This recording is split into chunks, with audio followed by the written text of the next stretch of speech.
What's up world, today I'm going to be giving you a brand new video. Now I said that I do Q&As every month or so I'm a little bit delayed on that.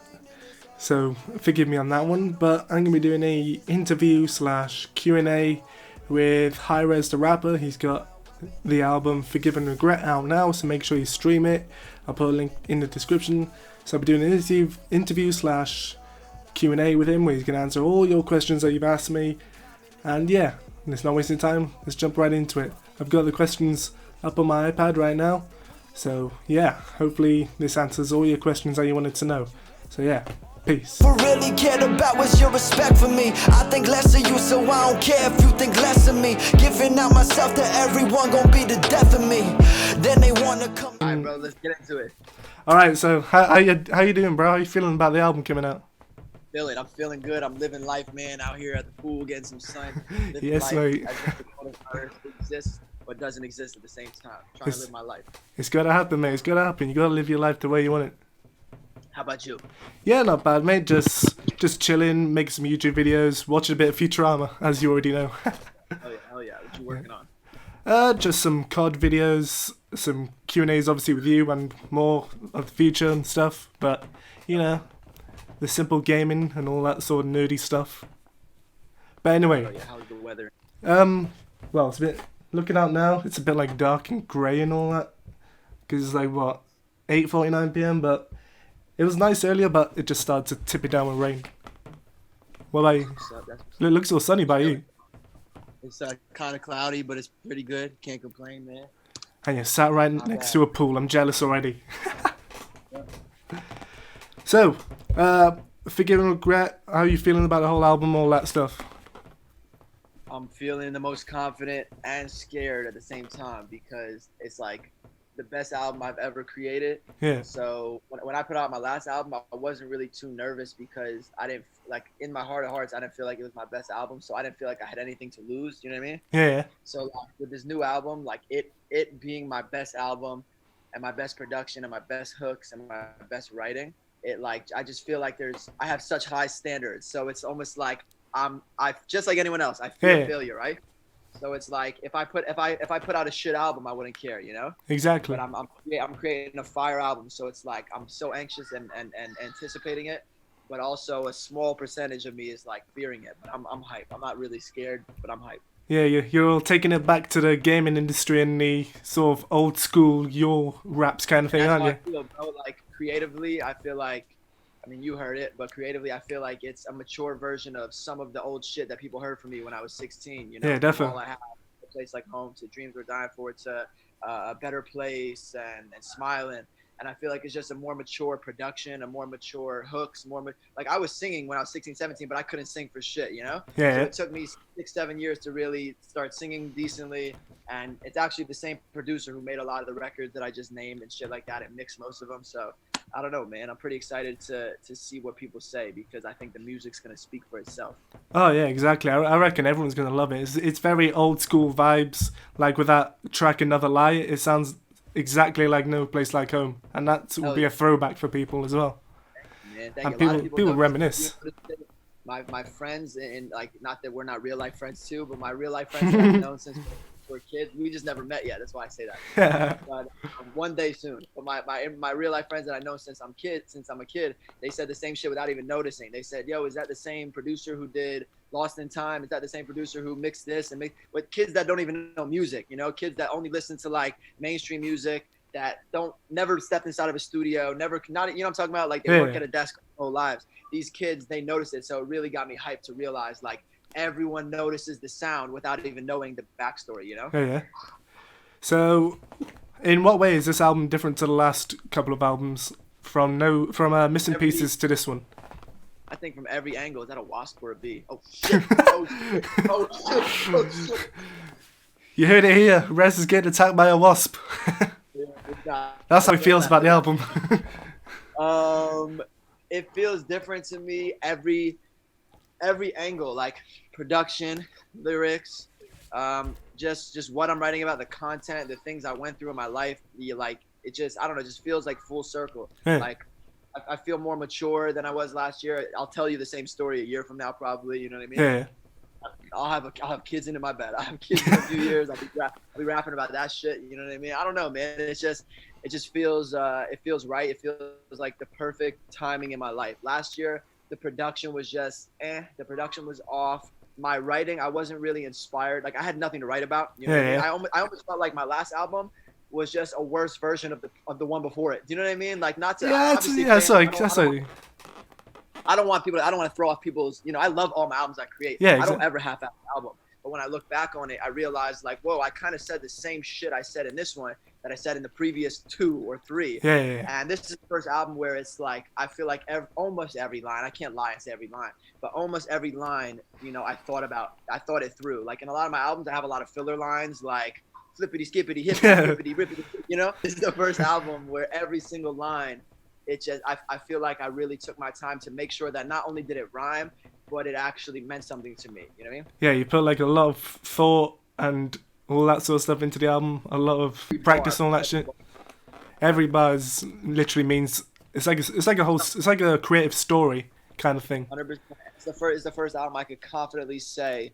Obviously, albums age differently. So in a year or 2 years from now, I'll never say this album shit because I have such a high level of respect for it. Oh, yeah. But if now I may be like, yo, this is my best album. The one that's good.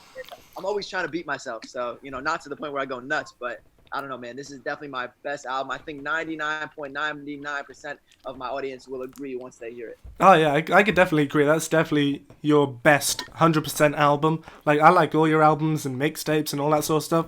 And this is probably the best one, and the music industry is going to be shocked when they hear it. Thank you. There's a lot of good songs in there, a lot of favourites. I reckon a lot of them are going to be classics as well. They're going to be the new classics. They're going to be like the next Dreams Worth Dying For, the next No Place Like Home, the next this, the next that. They're all going to be the next classics. I'm always looking to make the next of those, so thank you. Oh, yeah, definitely. So I've got some questions from people. Are you down? Yeah, of course. All right, so Nathan Russell asks, what are your hopes and aspirations for the album, and did you ever expect to be in the position you're in where you're able to make albums like this? I hoped to be in a position to make albums like this, since I'm a kid. Yeah. Did I ever fully see like this level of like production and creativity and writing? No, because who can see, you didn't know what you were doing 10 years ago. Yeah, sure. I think I would go play the lottery and I'd go fucking cure coronavirus if I knew that shit, man. But as far as my hopes and aspirations for the album, I hope it changes lives. I hope it saves lives. I hope it opens people's minds to different perspectives. Like me, you always see me on social media and how we talk, even on Xbox Live. Yeah. Me, I'm not a radical anything, right? Like I don't think anything is black and white. I think there's a gray area with everything. There's like it's all about seeing someone else's perspective and perception. Even if they're the biggest piece of shit in the world, everything stems from somewhere, right? You know what I mean? Like you're the most open-minded person in the world, the most accepting, or the most fucking racist piece of shit. I'm not saying you're a good person, but to understand how somebody became a certain way is what I like to open people's minds with my music and my album. Is like, okay, this person is a certain way because of X, Y, and Z. It's solving and rationalizing. You know what I mean? Yeah, exactly. That's what I do every day. That's why I drive myself nuts. Is because when something happens in my life or something happens in the world, I try to solve it and I try to rationalize it. So that's what I'm hoping to do with this album, with my audience and my fan base and my friends and family. Is just fucking open up people's minds a little bit more. Not on some crazy hippie psychedelic drugs and like go fucking walk in the woods naked. Just no narrow-minded people. I really love to open up people's minds, to just a different perspective and realize you don't have to change your perspective. Just realize that your perspective is not the only one. You're not, exactly, your exactly. way of life is not the only way of life. That's what I like to do. Yeah, exactly. I reckon music is very powerful nowadays. It can speak a lot to people, even when they're at the dark times or even if they're in the good times. It can speak a lot of sense to people. Absolutely. So I got another question from from Sam Trubshaw. When you were young, who did you aspire to be like? Who was your top person to look up to, or top people? I aspired to be like before rappers. I wanted to be like athletes, because before I knew anything about rap, I always watched sports and shit. So I wanted to be like Michael Jordan, the step of the shit that everybody wants you to be. Then I got a little bit more about learning about music and becoming of myself. And then I wanted to be like Kanye West. I wanted to be like Jay-Z. I wanted to be like the Wu-Tang Clan. I wanted to be like everybody, you know? I wanted to be like KRS. I wanted to be like the greatest rappers, the guys that were just, once again, teaching you something, but also in a fun way. Like, I always grew up listening to somebody who was, once again, not just on some, you know, conscious, crazy rap shit, and not just on some pop shit.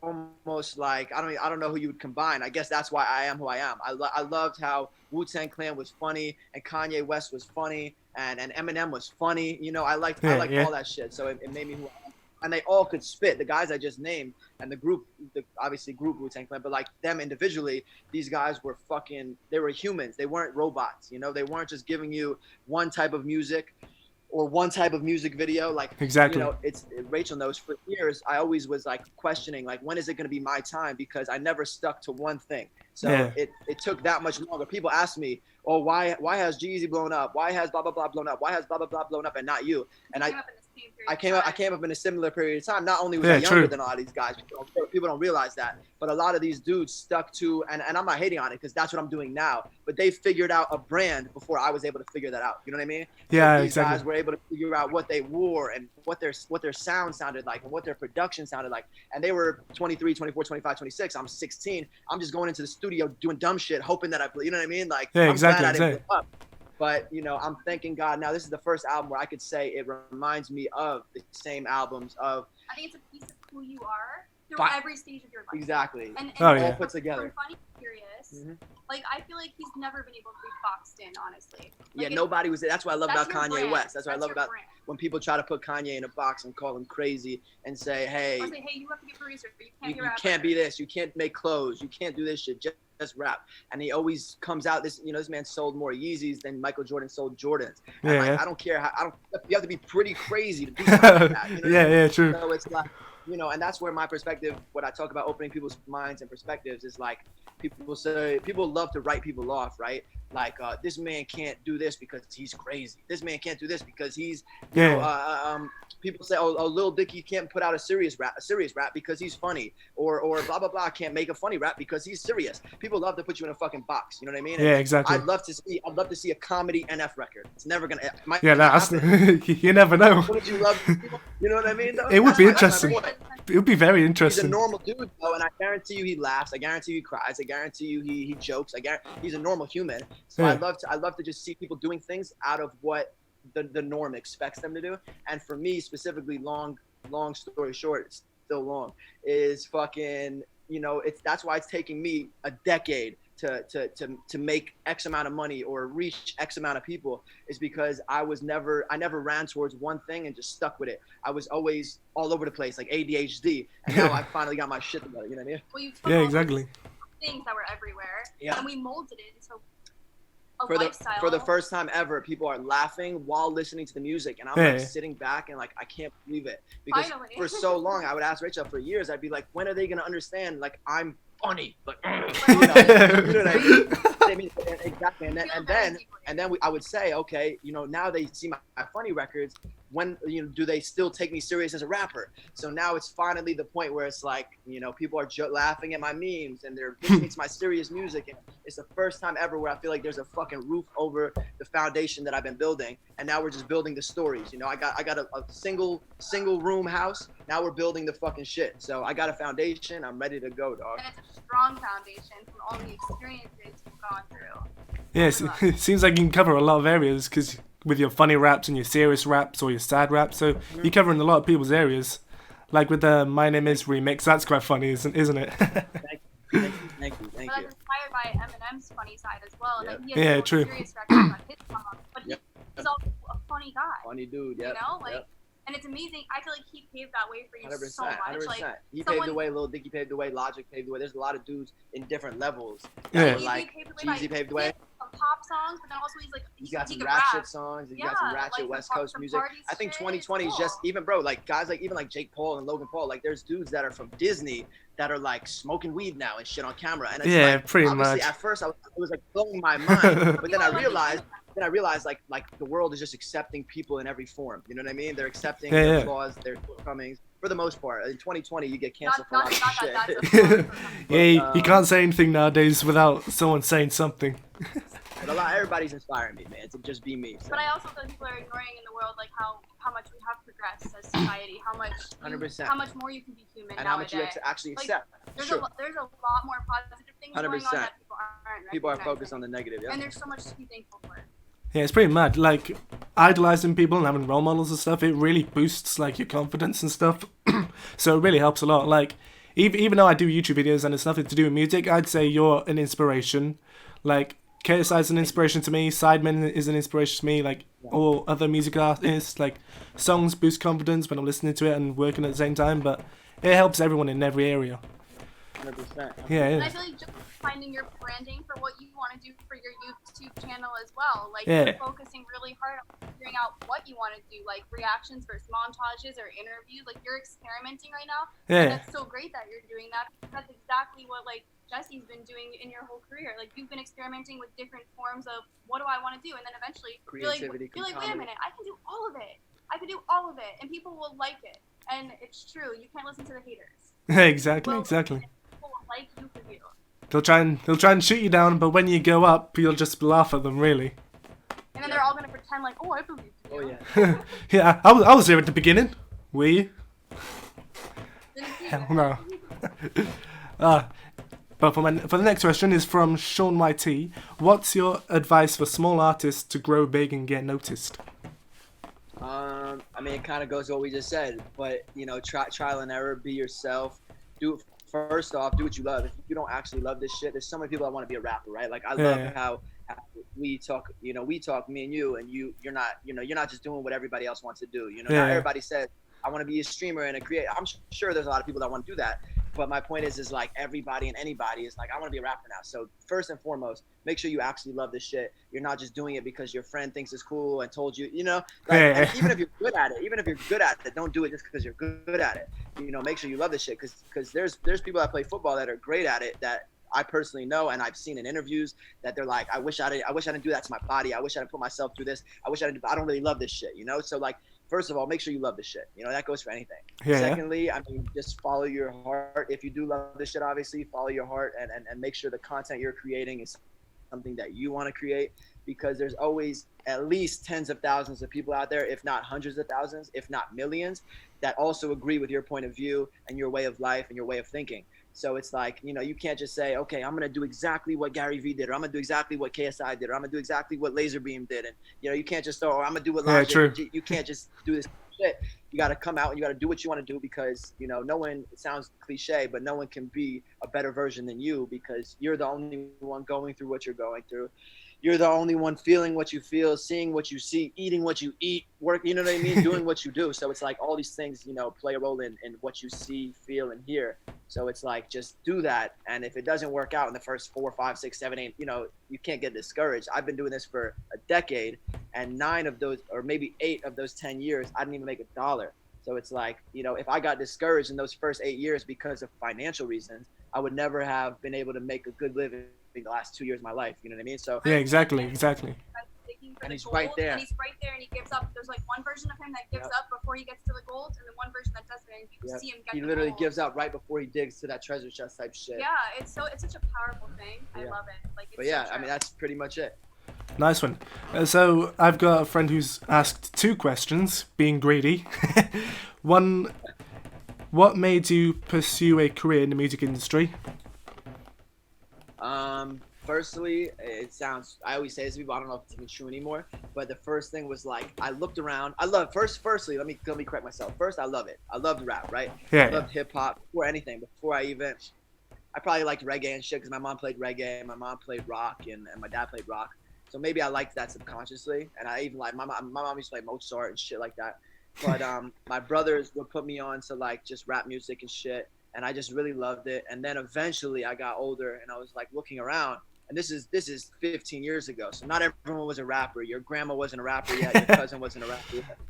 This is 15 years ago, so I looked around, and I literally looked in my area, and my school, like I went to a school in high school, 3,000 people, and literally, like I'm sure people rapped, Yeah. but literally there was no rapper. There was no one going to the studio. Like nowadays, you got everyone in every class. There's 3 rappers per class. maybe 5 rappers. But you know, I literally looked around and I was like, whoa, like I could take this serious. Almost, maybe I would have been discouraged if there was 10 people. Do you know what I mean? Yeah. I feel like Mac Miller like put the stamp on it. Like, Mac wow, Miller I as really an adult, can do this. Like, as a young adult for me, Mac Miller was the first one. My like, friends, Jewish rapper that made you feel like, wow, I can actually my friends do came to this. school in 9th grade and they showed me the Kids mixtape, and I was already rapping, I was already recording shit, and I had just gone to the studio a couple of times, but they came to the my friend actually Andrew Small. He came to the fucking classroom, homeroom, English or wherever the fuck we were. And he put these shits in my ear and he said, yo, listen to this guy. I said, okay, cool, whatever. I'm listening to this shit. He goes, yo, he's white, he's Jewish, he's from the suburb. He looks just like you. He doesn't have any tattoos. He didn't have any tattoos. Yeah. You know, he was like 17, 18 at the time. I'm 13, 14, whatever it was. I'm 15, he's 19. I don't remember the He made all this music that made you feel good, that you like It was want to just make fun. memories. It literally in was what we were high school. doing. Yeah. We're in high school, we're drinking, we're partying, we're hanging out with friends, we're going to see girls, and that's what he's rapping about. And I was like, oh my God, if he could do it. And he was like, the Kids mixtape was successful. I don't know if he was a millionaire at the time, but like he probably had $100,000 to his name right out of high school. And I'm like, what the fuck is going on with this shit? We saw it jump from all of our friends. My manager, who was becoming my manager a few years later, booked Mac Miller in Boca and brought him to Boca, No, which is Fort Lauderdale? Boca. It's literally Boca. Boca. I don't remember where. But Mac only had 10 people at the show, 15 people at the show. I wasn't there, but my homie still has pictures of him and shit. And it blows my mind looking back on that shit. He had a backpack on and a snapback and tattoos. And all this shit, and it just all these things inspire me to be like, whoa, like, because then I saw him become who we know him as today, and a few years back, and I was like, Jesus Christ, man, if this man, not in a disrespectful way, I was like, if this man is cut from the same cloth as me, if this man could do it, I'm gonna figure it out. Yeah, exactly. What was the question? What made you pursue a career in the music industry? Just seeing people do it and seeing people not do it, I guess. You know what I mean? Yeah. It's just like a healthy balance of. I feel like haters actually made you want to do it more. You were like, screw these people. That was like, literally my first 3 years. My whole content was literally like talking shit about people who didn't believe in me, just like anyone else, you know? Yeah. I can vouch for this. In our high school, like, I'm not even kidding, there were so many people that hated on him because, like, I would say 100%. you were definitely like friends with like people like that were like. I was like in the nerd group. You were in the nerdy group. Nerd. Like, I was cool. I was like that too, kind of. I was cool with everybody, but it was like when outside of school, you know, you have your friends in school and your friends out of school. Yeah, right? yeah, Because it I depends get on your class were, right? So my real friends, which is the friends outside of school, my real friends, it's me and nerdy, sort of like I'm a fucking But nerd. then there's like the kids in school that like really used to do like drugs for fun to yeah. look cool. That would make fun of him, and now you look at where you are today versus some of these people, like.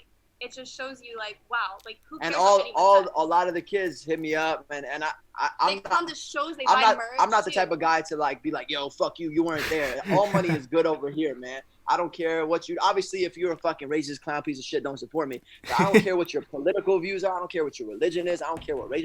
If you got money, all money's good here as long as you're a decent person. Exactly. So I got a question from the same person. If you could pair up any two artists on one track, who would they be and why? If I could pair up any two artists on one track, it's a great question. I never had that question ever. If I could pair up any two artists on one track.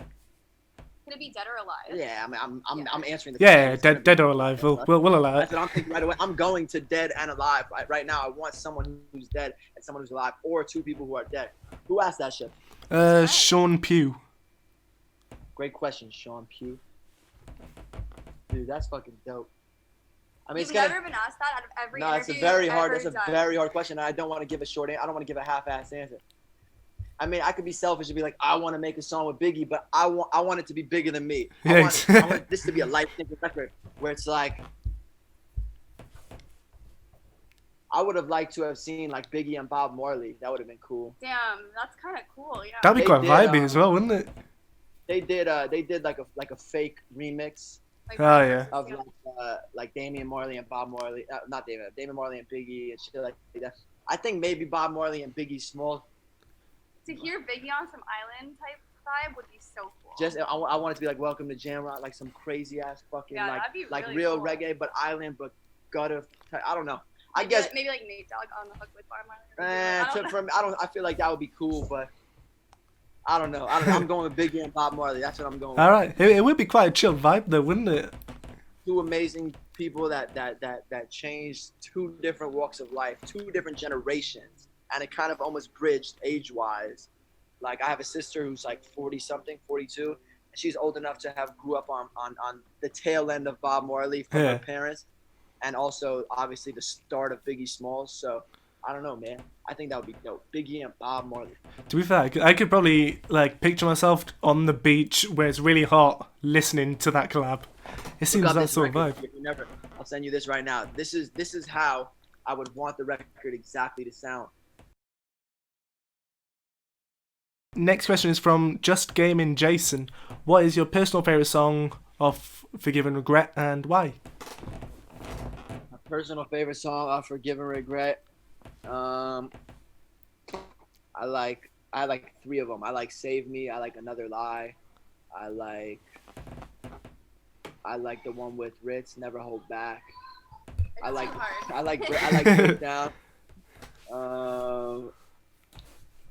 I'll tell you my least favorites. I don't have least favorites. I don't know. Honestly, my personal favorite, I don't really have a personal favorite. I have a personal 3 is what I just said. Stop after 3. I don't know how many I just said. Yeah, true, yeah. If I'm in like a partying mood, I'll listen to Breakdown. If I'm in like more of a chill mood, I like Another Lie. Breakdown was like your favorite hook to make because you've never ever done created something like that. Breakdown was the first fucking hook that I felt like mainstream, but in a sense of like not like corny. You know what I mean? Oh, yeah, exactly.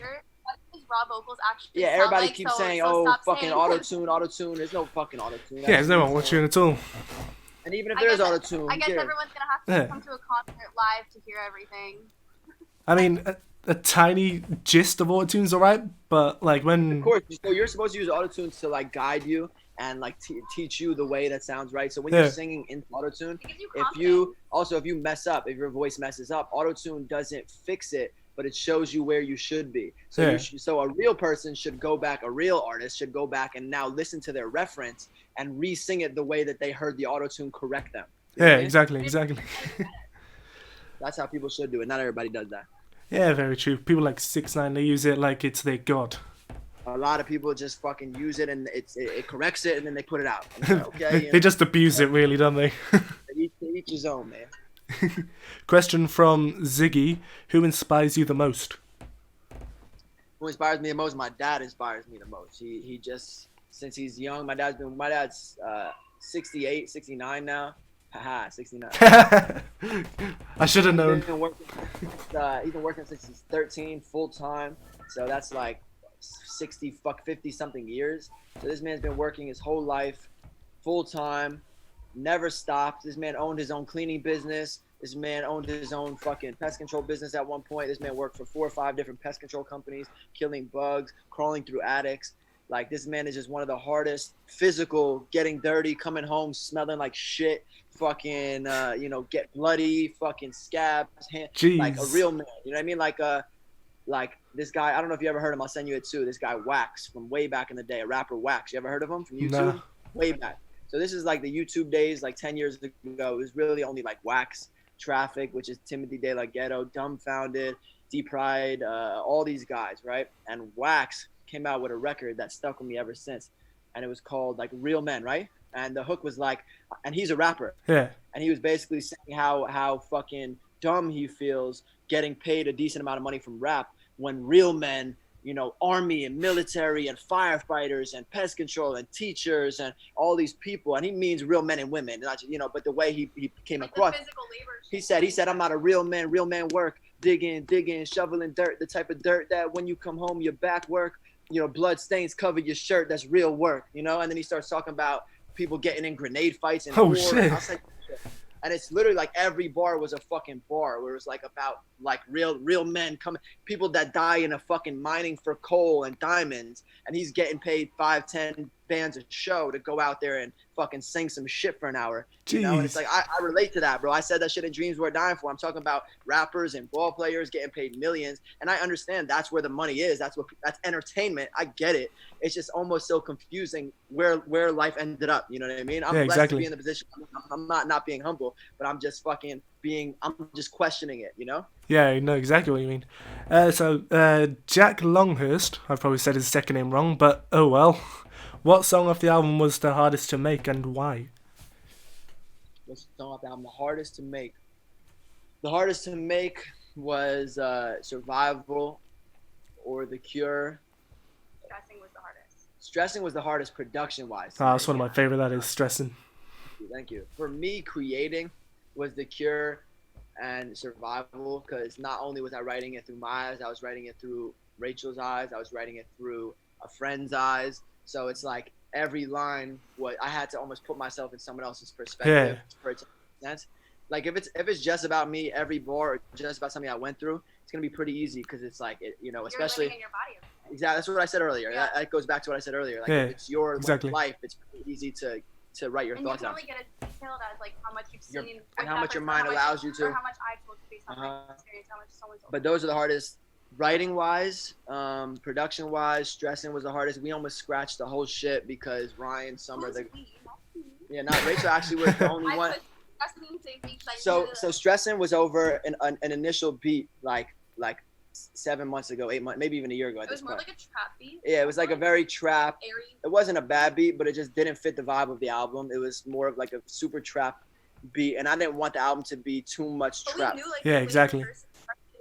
It was emotional too. Like my verses, like I wanted them to be emotional and like hit you hard, like feeling like a spectator, watching my own life pass, people tearing down my heart like a triple bypass, and like talking about not seeing my life through my own eyes and just feeling like a spectator through my own life. But you wanted it also to feel right for like the listener, like anyone who's listening. I feel like you wanted people to not feel like it's like a pity type song. Like you wanted everyone to feel right and inspired. I feel like so like by us brightening the whole song up, I feel like it just doesn't make you feel shameful of what you've gone through. It makes you want to just get through it, feel empowered and stuff like that. Stressing was the hardest production wise.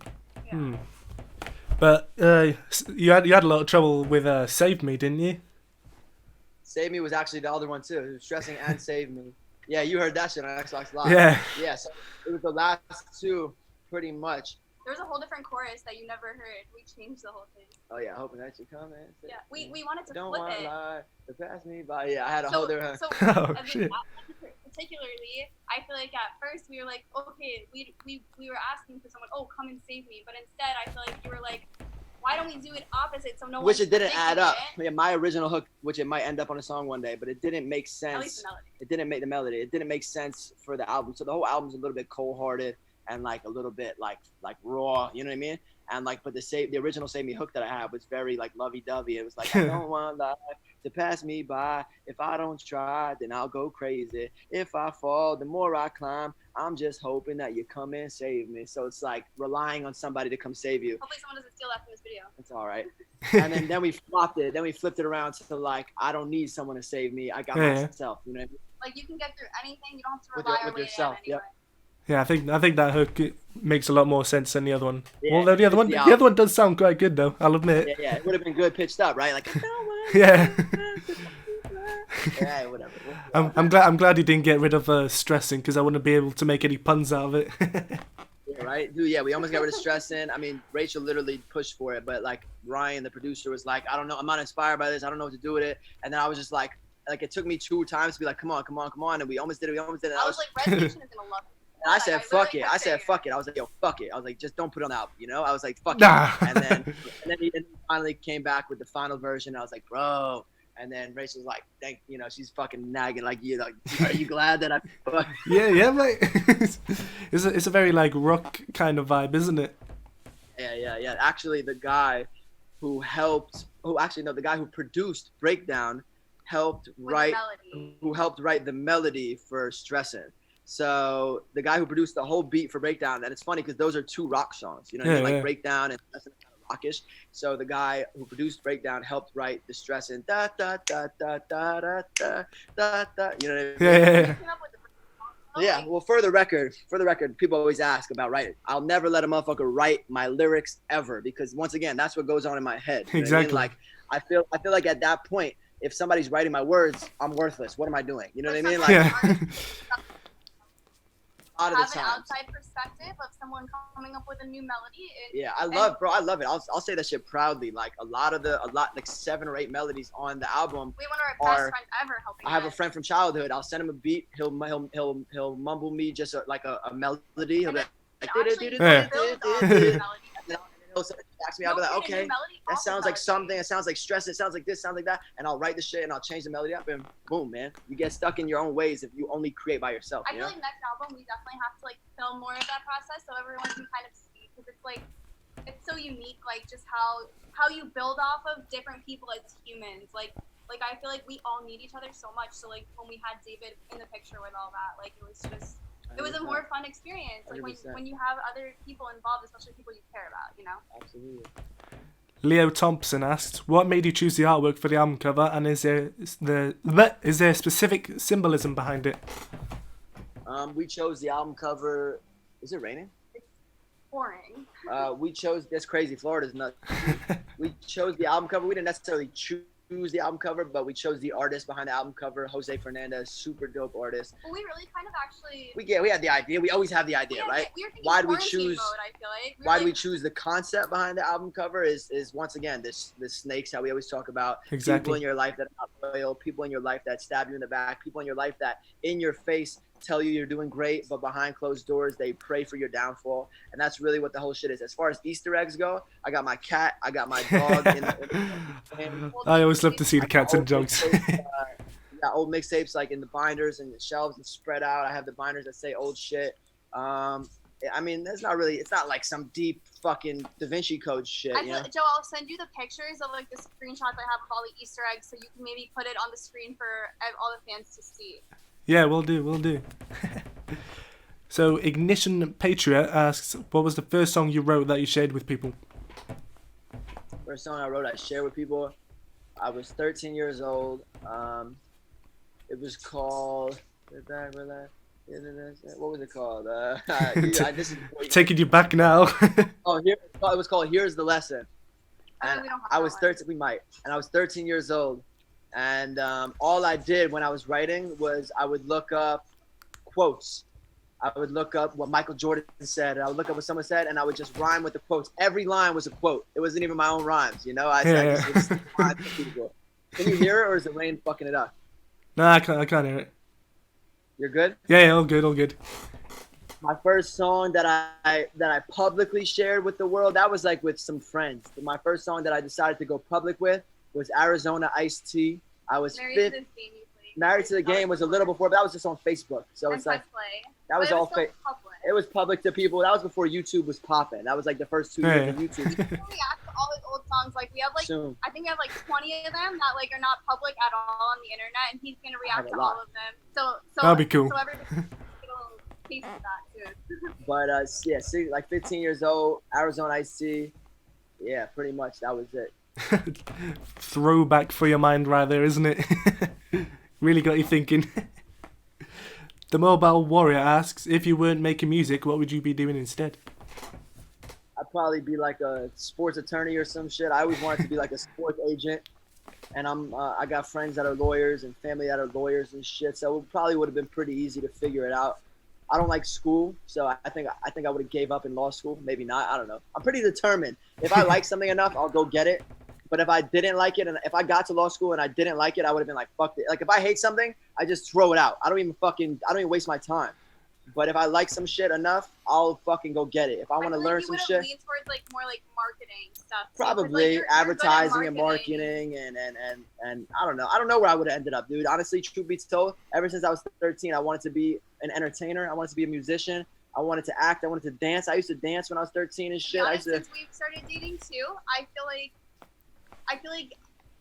ever since like I've known you, I feel like your second profession would have been a comedian. Maybe I'll do a comedy tour one day if I actually get it down pat, like a real set list and shit. And like, I don't know, man. I don't know. The future's endless, bro. Who knows? If you did that, better know me and Carl would be there. Laughing our asses off. Maybe one day. Honestly, I'll make a whole set. That'd be funny as hell, mate. Roman Gov asks, was it harder to write this album sober, or was it easier than other times? I think a lot of the time, for me, it's never like I don't drink alcohol and just write music. It was always like weed, and like for a long time, I quit smoking weed for like 6 years, and then like in the last year and a half, 2 years, I picked it up a little bit, just casually with friends, but it kind of threw me off again because I almost felt like I'm the type where if I pick something up, I like it, I want to do it again. You know? Yeah, exactly. Not like an addictive personality, but if it helps me or blah, blah, blah. So like there was times I was questioning, like if I had writer's block, I'd be like, damn, if I smoke some weed, I'm going to be anxious and I'm going to be jumping around. And I'm going to be crazy. I'm going to be mad. But at least I'll create some fucking music, you know? It's It's always, I'm always willing to like sacrifice, not always, I'm getting away from that. But I used to be willing to sacrifice my mental and physical health for the sake of like a record or the sake of a video or the sake, I'll stay up and I'll lose sleep and now I'm getting to the point where it's like, if your health is not there mentally or physically, then your production, and I mean like the way you create, won't be 100%. And you realize there's no rush. Like as an no independent fucking rush. artist, we were able to push the whole There's album no fucking back, rush. like, for Yeah, a couple 2 weeks. Yep. I used to feel like she knows this, and sometimes I still do. But I think to answer the question, long story short, is like I think it was tough a bit at times. I battled with myself when I was like having trouble writing. I was like, oh, let me have a drink or let me have a smoke, and maybe I'll get creative. But I created 99. Some of the shit was from a year ago or 8 months ago or 9 months ago where we just tweaked it later on. So I wouldn't necessarily say I created the whole thing sober like that. I feel like you changing like your environment, like if you need to like leave that room for a second, like take a breather, like that would give you a refresh. It was cool. It was cool for like 60, 70 days. I've been doing ab workouts and going on jogs here and there. And I've been like drinking water a lot, and I've been eating healthy, and it feels good, man. It feels good. That's the new alcohol. Eating Water. and drinking. I mean, I drank a half a bottle of gin at the album party. So I'm fucking feeling it. But I'm telling you, if you don't drink for 70, 80, 90 days and then you kill a bottle of gin, your whole week is fucked up, dude. It's like, yeah, mate. I wish I could go back a few days ago and not drink. I can imagine when places start open up here, after about 2 drinks, I'm going to be on the floor. I'm back on my sober life now. this is what I'm going to do every 60, 70, 80, 90 days. Then maybe have a little celebration drink, ruin my week, and then get back to life. Just gotta make sure there's nothing planned for that week. Yeah, exactly. You gotta have a few alcoholic drinks now and again, don't you? Maybe a couple pints on the Forgive&Regret tour. Yeah. My whole shit. I'm not gonna be pissed, but I'm definitely gonna be. I'm getting sober till the tour so I can fucking party. Exactly. Well, that's all I have for the questions. Is there anything else you'd like to say to people watching this? I appreciate y'all, man. Forgive&Regret drops Friday. I don't know when this is gonna be out, but if it's already out, go stream it. If it's not out, if this isn't out yet, I don't know. Just fucking stream the shit. If it's out before, then pre-order it. Then it's pre-order. I appreciate y'all. I love y'all, man. I gotta piss bad. I just drank this whole bottle of water. I gotta eat. I gotta get out of here. I appreciate y'all. What's up, everyone? Hope you enjoyed that interview. I just want to give a massive shout out and thank you to Hi-Rez and his manager Rachel for allowing me to do this. It was a really fun thing to do, and yeah, it's the first time I've ever done something like this, so be nice, you lot. But yeah, it was really dope to do. Really appreciate you guys letting me do this for me. Hopefully maybe I can do more of these, so if you want to see more, leave a like. If you want to see me do other shit, leave a like. Just leave a like, comment, share it, share with your friends, get their friends to share it, get their friends and friends and friends and friends and friends. Friends to share this interview. Alright, see you guys in a bit. Peace. If it wasn't for you and me, so I thank you for making me feel alive. I don't know who I would be if it wasn't for you and me, so I thank you for making me feel alive. I've been battling with myself, and every day is a war. I don't even really know what I want, but I know I want more. Stop letting people walk on me, had to get up off of that floor.